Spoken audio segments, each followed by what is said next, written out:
E aí, gente, tudo bem? Vamos falar mais um pouquinho sobre natação e atividade física. Hoje eu gostaria de tocar num assunto que é, na verdade, uma forma de justificativa.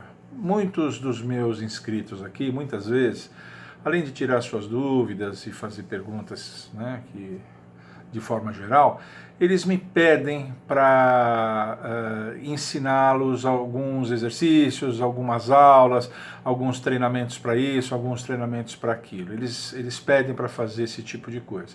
Eu sei que existe muitos técnicos, muitos profissionais, muitos personal trainers que fazem isso pela internet. Eu acho que não tem problema nenhum fazer isso.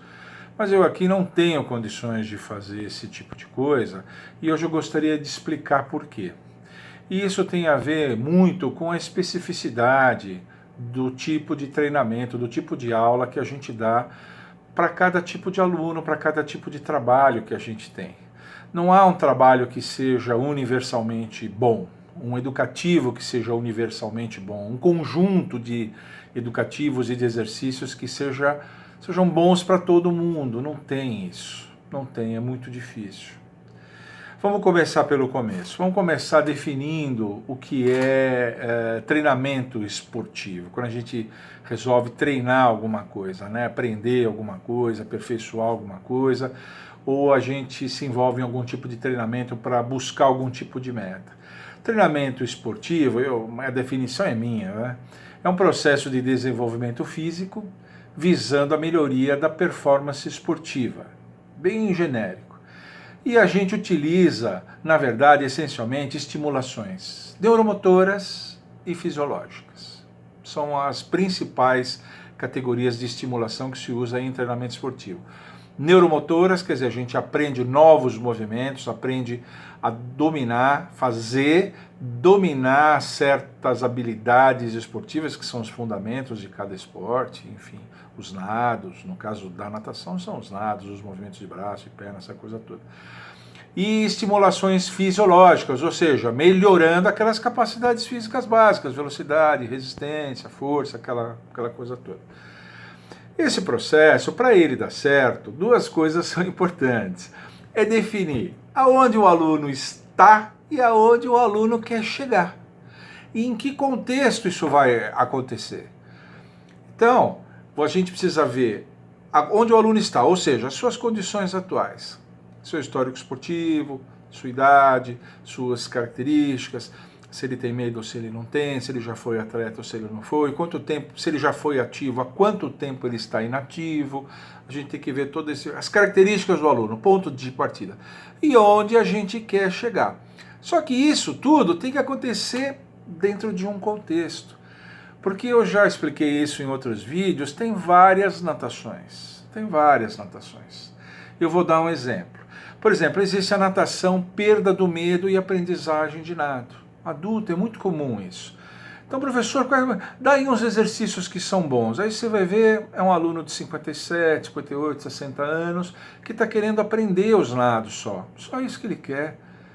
Ele não quer ser atleta, ele não quer treinar para mais nada, ele quer só aprender os nados, dominar a parte funda, fazer sustentação na parte funda, que é uma habilidade que tem uma especificidade grande, eu já comentei isso em outros vídeos. Tem alunos que querem fazer só isso. Tem aluno que quer fazer a natação de velocidade em piscina, de todas as idades, viu gente? Tem aluno aqui com 25, 30, 35 anos, já estaria nas categorias chamadas Master, e ele quer treinar a velocidade, ele quer melhorar a velocidade dele, quer competir em provas de 25, 50 e 100 metros.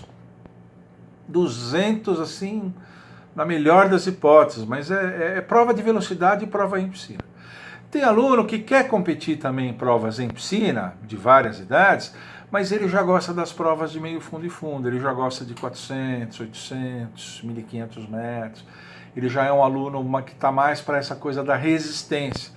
É outro tipo de treino, são outros educativos, outras prioridades que a gente escolhe. Para cada um desses contextos, para cada uma dessas natações, a gente tem uma série de exercícios que são bons e que não são.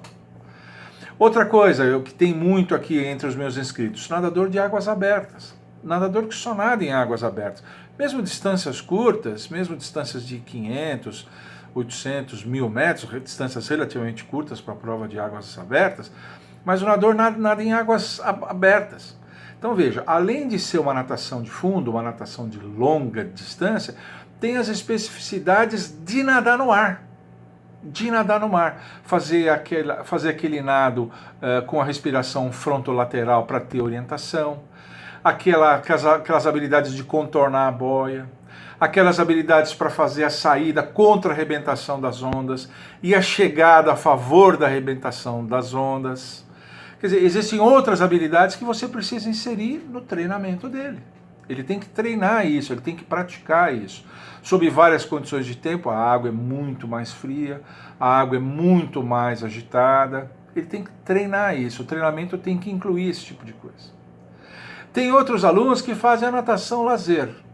Natação lazer, condicionamento físico e saúde. Nadam geralmente em piscina, em condições bem favoráveis, temperatura bem favorável, e ele quer só um condicionamento físico típico da idade dele, para as atividades cotidianas dele. A mulherada gosta de usar isso para controle de peso, essa coisa toda, né?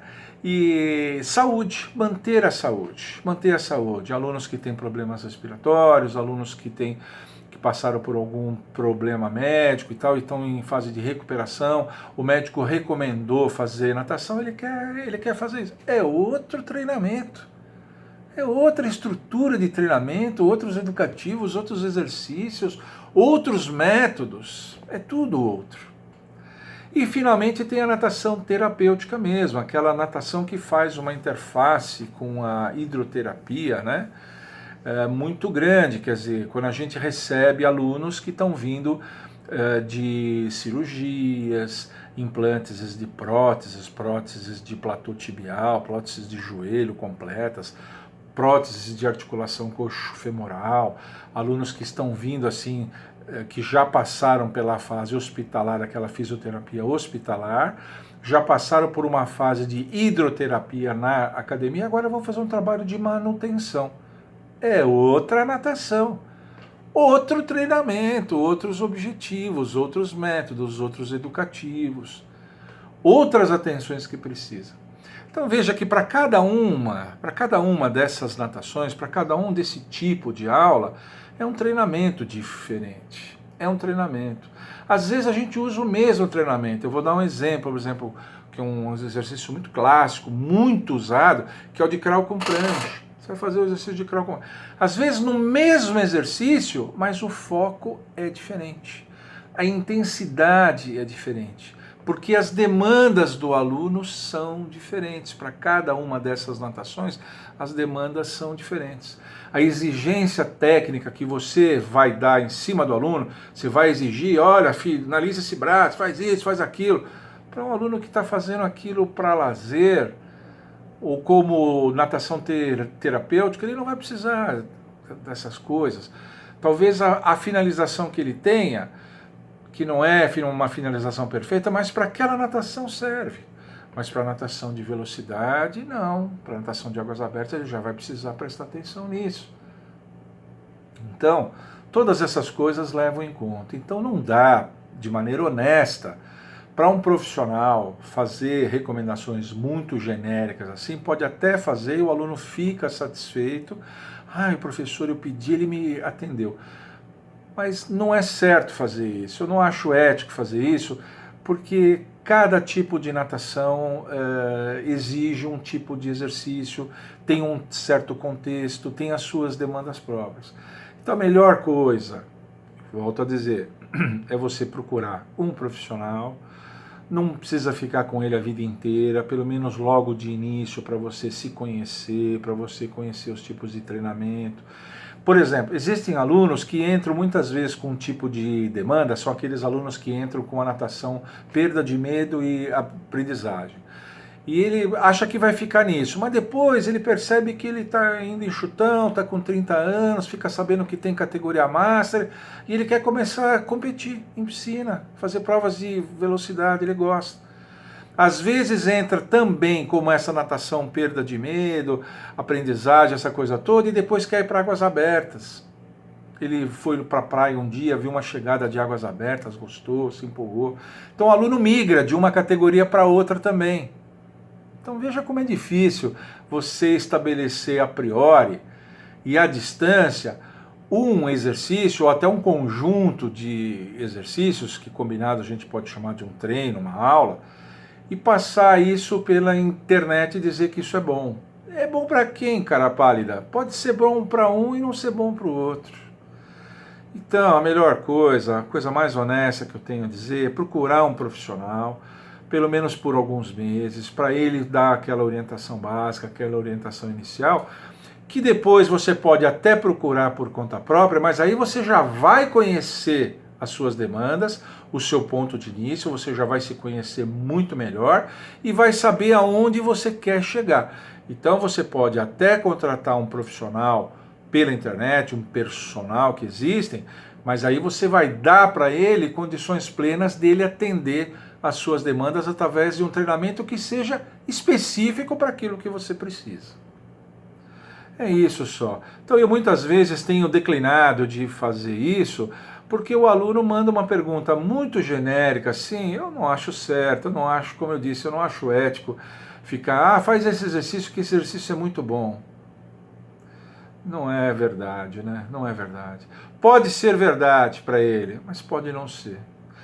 Pode ser verdade para ele, mas não ser verdade para outros que vão estar assistindo isso. Então a gente tem que respeitar essas especificidades, que são especificidades do nosso corpo.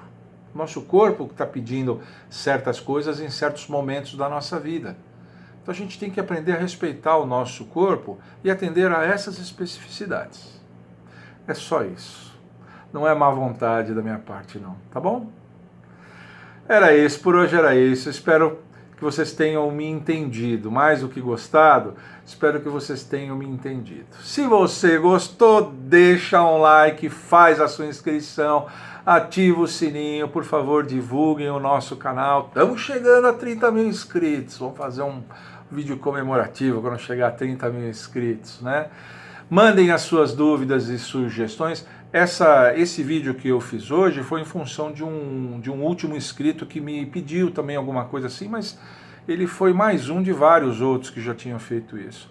Então eu resolvi fazer esse vídeo. Mas mandem suas dúvidas e sugestões porque as melhores viram vídeo aqui. Tá bom? Tchau!